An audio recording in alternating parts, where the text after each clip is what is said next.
Jensen Huang, amazing CEO, brilliant, amazing strategist, like so good at running the company in a contrarian way, biggest market cap in the world, like high EQ, very technical, like amazing. For years, he was running a $6 billion company, right? For 30 years. For 30 years, he ran a company. And he was this hidden gem of a brilliant CEO who eventually steered things into AI and, game over.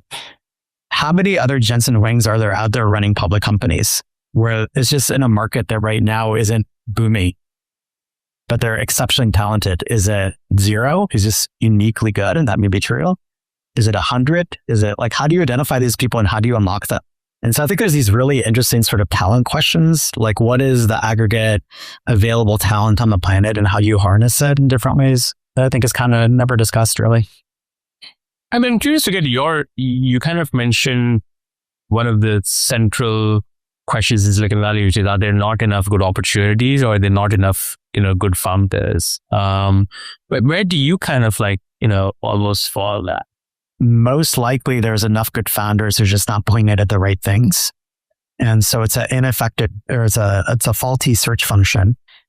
And if you think about it, entrepreneurship is a distributed search around the economic landscape of the world.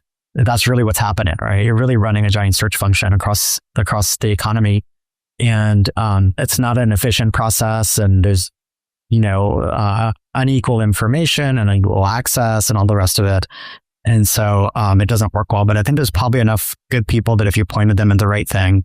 Now, the flip side of it is, if you ask people how many great product people exist on the planet, I asked a very well-known public market CEO who runs one of the most interesting product companies that question. I said, how many great product people do you think exist in Silicon Valley or in tech?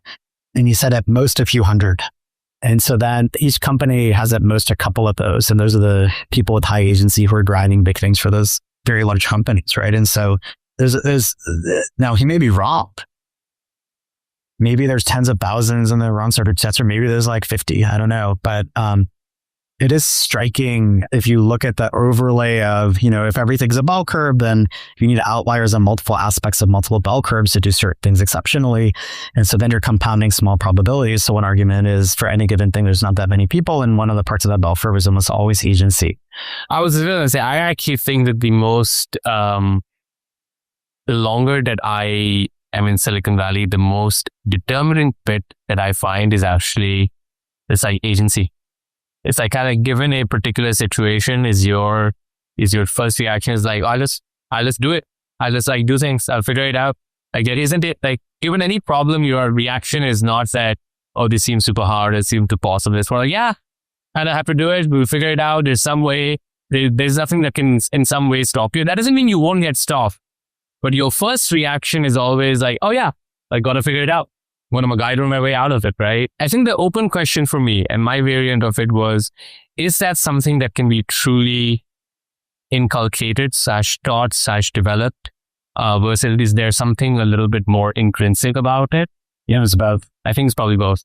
And I think, one of the questions I ask at the end, which I'll probably just ask now, which is, in this incredible age of technological capabilities, what do you want your kids to have? And the first answer is just agency. It's I want all my kids to be I thought you were going to say Bitcoin. Listen, I think Bitcoin, it's steady agency. So my Ruchi's brother was visiting us this last week, and turns out that I gave all of his children a bunch of Bitcoin 6 years ago. And then I asked him, do you know where the keys are? And he's lost it. Agency sounds like the right answer. Anyway,